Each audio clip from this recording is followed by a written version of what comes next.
Okay, this is the test of a 68 one-year only Corvette windshield wiper motor. 68 was unique in its wiring and operation. And actually, we're going to test this motor, and this is directly off of the Wilcox website. I'll give you a YouTube to Wilcox. They're experts on this particular item. And but basically, we're doing this to prove that this is operational. So basically, we have two input cables, well, three if you count the ground. So we have a ground clipped right to the negative side of the battery right here.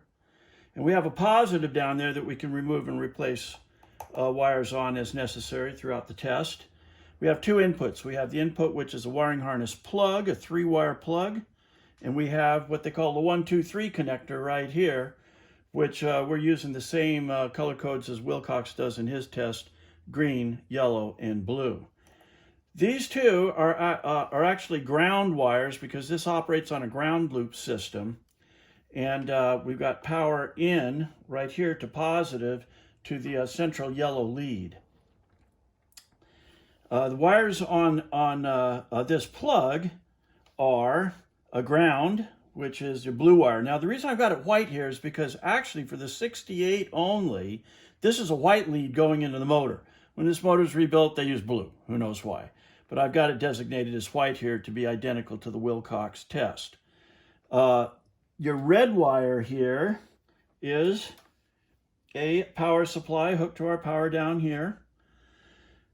The yellow wire on the 1, 2, 3 as well is a power supply, so that it has two independent power feeds to it in order to operate everything properly.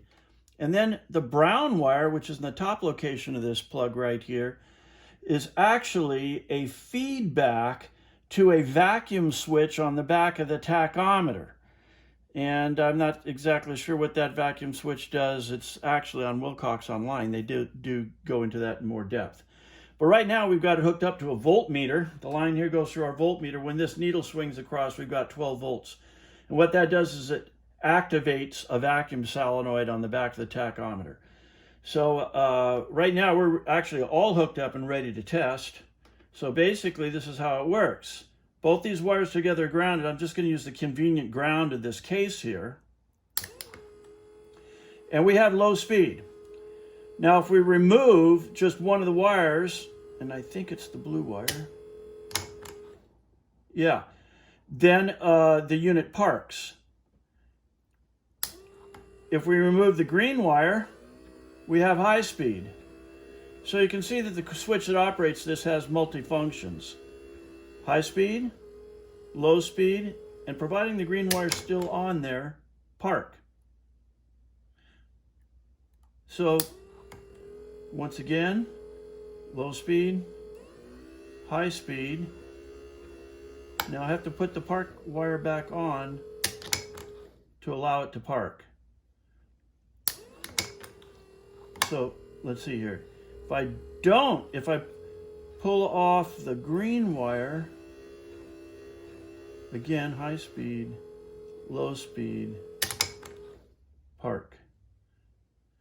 All right, so in any case, according to the Wilcox site and according to everything, this motor works perfectly fine.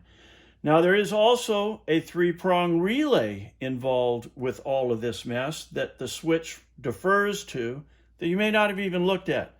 On the when I send this email out with the video on it, I'm going to send you information on that a relay that does this and offers power to one of the circuits in here, which you probably have to look at as well. In any case, basically, I just proved that the motor is perfectly fine. It works great, and the rest is up to you. Thank you.